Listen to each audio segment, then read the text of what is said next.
Hello and good evening, everyone. I hope that you have had a wonderful Sunday and that you've enjoyed this beautiful weather we're having, even though it's a little windy here in Billings.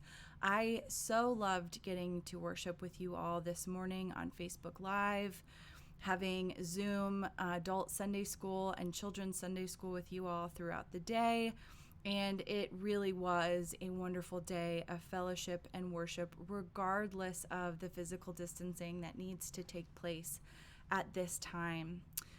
Tonight, we are going to be taking an excerpt from one of the more controversial chapters in the book of Revelation, just because there is so much confusion about it. Revelation chapter 11 talks about the temple, witnesses, worshipers, the city, and there are some commentators that take everything literally and want to know everything, and there are some commentators that kind of oversimplify and maybe give just only symbolism to all of these things. And again, you could spend probably all of tomorrow researching just Revelation chapter 11. There's a lot of information out there, but the place that I want to zone in on for the next couple of moments in this evening's daily devotion with Pastor Angie, yours truly, is the idea of worship and our quality of worship. Now, I know, just like you, I miss our building. I miss our church building. I miss being able to go and see how incredible the altar is decorated by Antonia. I miss the funny bulletin cartoons that Terry prints on our programs, Sunday morning programs and our bulletins. I miss the jokes, and I miss how beautiful the grass is, and how I'm like, man, our lawn on the church, building property is so pretty. I wish our grass grew that nice here at our house. I miss the sanctuary and the beautiful stained glass in our building.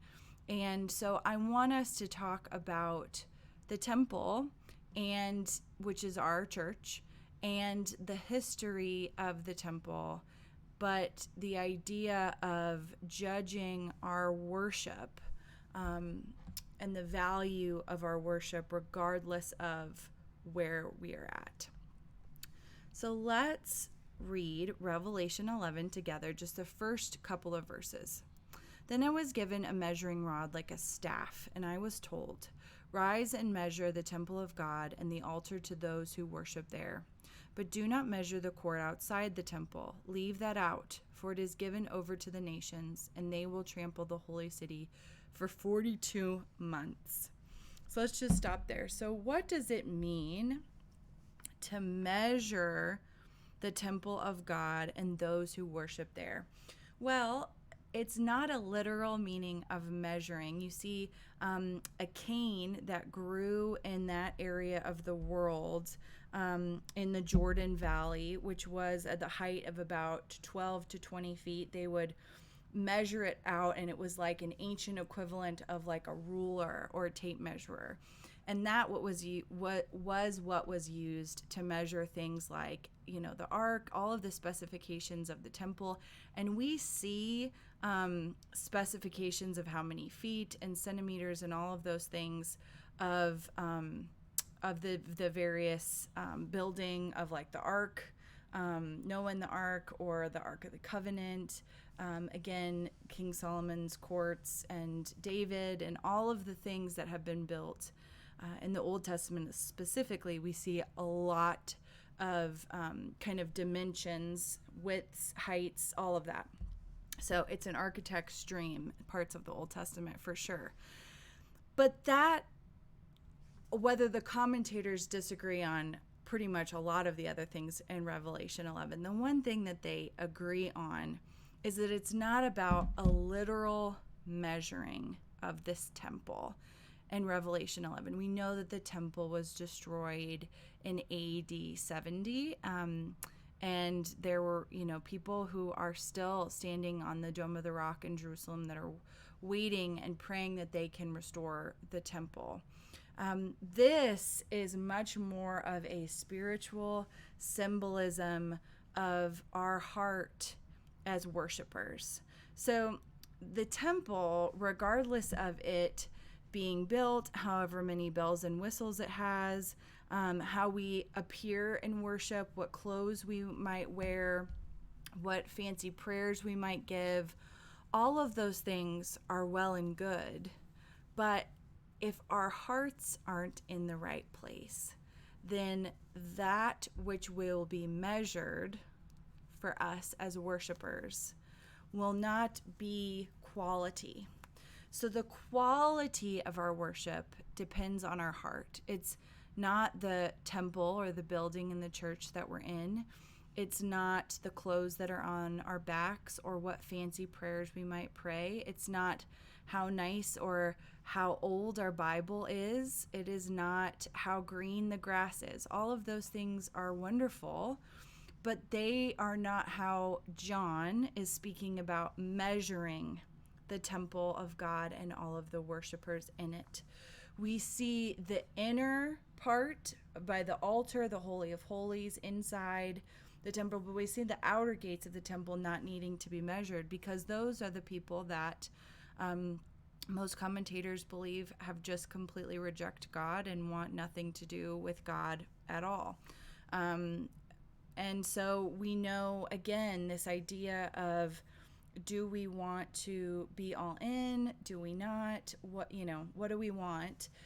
Comes into play again when we think about the temple in Revelation 11. But we also know that regardless of how fancy any building is, how nice any building is, how much we want to get back to our church buildings, which we all absolutely do, we know that it has to do with what?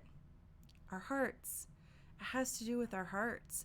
So if we can't worship God where we are, outside of any building, inside any circumstance that life hands us, any kind of chaos, any kind of situation, then we definitely won't be able to worship when we're back to normal, so to speak. So that is my encouragement for us today as we think about that quality of our worship. When we think about the quality of our lives and the measuring of our character as Christ followers, what do we produce? What do we give off? What are we about? And what does our worship look like? Maybe for some of us, our worship looks like these daily devotionals. Maybe for some of us, our worship looks like worship songs on our phone and podcasts, and we like to run or walk, and that is how we worship. Maybe for some of us, worship looks like painting and drawing and just creativity. Maybe for some of us, worship is more academic and research-based, and you're like me and you do like to read commentaries, and maybe you'll spend all of tomorrow reading Revelation chapter 11 and the different disputes and the disagreements that they have on, is it the literal time? Is it the literal temple? Is it more of a metaphor? Is it a symbolism? But that is all how we can tap into a quality of worship with our God. Because you see, at the end of our lives, we can't fake it in front of Jesus. We might be able to fake it and have all of the bells and whistles and all of the nice things and make everything look really nice and make ourselves look really nice and maybe say all of the churchy things, but God knows our hearts. God knows our hearts. So we won't be able to fake it or cast this, kind of superficial, detached, put this wall up at the end of our life when we are with Jesus. And Jesus is going to ask us, do you want to be in or do you want to be out? And I guess you could say, I don't want to have anything to do with you, even after you're gone, when Jesus and you are meeting and he wants everyone, and you can say, nope, you can go out to the outer temple. But my hope is that all of us will say yes, and that we will say yes and go in. And as we are having that conversation with Jesus, my hope is, just like we spoke about earlier this week, all of our prayers throughout all of our life will be lifted up in this beautiful, sweet smelling kind of incense burning, that we will I have like a visual of us being able to see the prayers that we have prayed and how those prayers had made such a difference that we couldn't even see at the time. And maybe we can look back on our life and the times where we had such a deep worship encounter with God and the risen Christ, and those moments where we can look back and we can see ourselves at whatever stage of life we were in, whether we were in corporate worship or we were on a hike in the mountains and we just met God in this place. I think that God wants us in our hearts.